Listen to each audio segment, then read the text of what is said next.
BJP से लंबे समय से साइडलाइन चल रहे यूपी के पीलीभीत से सांसद वरुण गांधी के सियासी भविष्य की चर्चाएं जोर शोर से हो रही हैं। पिछले कुछ सालों में वरुण गांधी ने भाषणों, पत्रों, अखबार में लेखों के जरिए से अपनी ही सरकार और उसकी योजनाओं पर हमला बोला है। बेरोजगारी, अग्निवीर, लखीमपुर खीरी कांड समेत कई मुद्दों पर वे खुलकर बोलते रहे हैं, जिसकी वजह से विपक्षी दलों के आंखों के तारे बन गए, जबकि अपनी ही पार्टी की आंखों में खटकने लगे। अब जब साल 2024 के लोकसभा चुनाव में ज्यादा समय नहीं बचा है, तो सियासी गलियारों में सवाल खड़े हो रहे हैं कि वरुण किस दल का दामन थामेंगे। बीजेपी सरकार की आलोचना की वजह से इस बात की संभावना काफी कम बची हुई कि पार्टी उन्हें अगले लोकसभा चुनाव में टिकट देगी। ऐसे में राजनीतिक एक्सपर्ट्स मान रहे हैं कि वे जल्द ही कोई दूसरा विकल्प भी तलाश सकते हैं। वरुण गांधी का कांग्रेस से पुराना नाता है।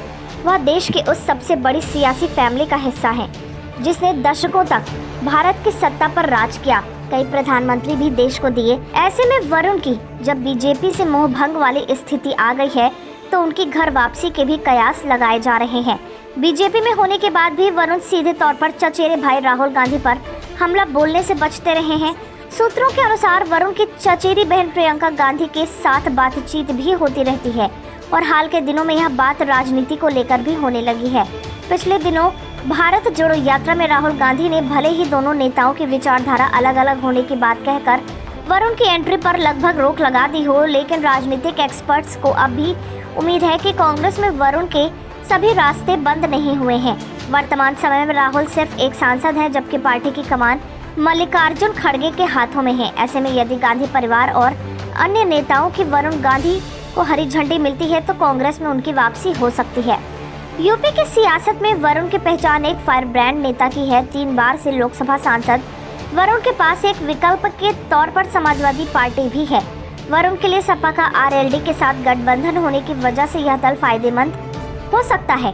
दरअसल जिस पीलीभीत से वरुण सांसद है, वहां पर बड़ी संख्या में किसान मतदाता है। वरुण की सियासत भी किसानों के इर्द गिर्द ही रही है। वह गन्ना किसानों के समर्थन में खड़े रहे हैं, जबकि लखीमपुर में हुए थार कांड में भी वरुण खुलकर किसानों के साथ थे।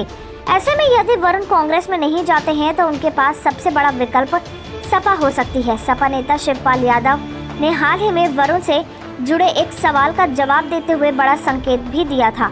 जब वरुण को लेकर उनसे सवाल किया गया, तो शिवपाल ने कहा कि बीजेपी को हराने वाले नेता का सपा में स्वागत है। इससे साफ संकेत है कि समाजवादी पार्टी भी वरुण को लेकर सकारात्मक है और यदि मौका मिलता है तो पार्टी ज्वाइन करवाने से भी पीछे नहीं हटेगी।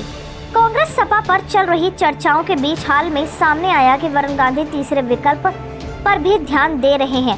सूत्रों के अनुसार वरुण गांधी और अगले लोकसभा चुनाव में किसी एक दल में शामिल नहीं होना चाहते, बल्कि वे पीलीभीत से ही संयुक्त विपक्ष के उम्मीदवार बनना चाहते हैं। उनकी बातचीत सपा अध्यक्ष अखिलेश यादव, आरएलडी चीफ जयंत चौधरी से होती रही है।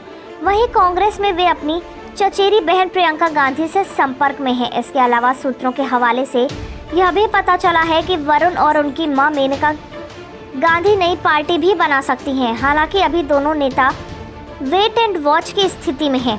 ऐसे में अभी वरुण के सियासी भविष्य पर स्थिति साफ होने में कुछ समय जरूर लग सकता है।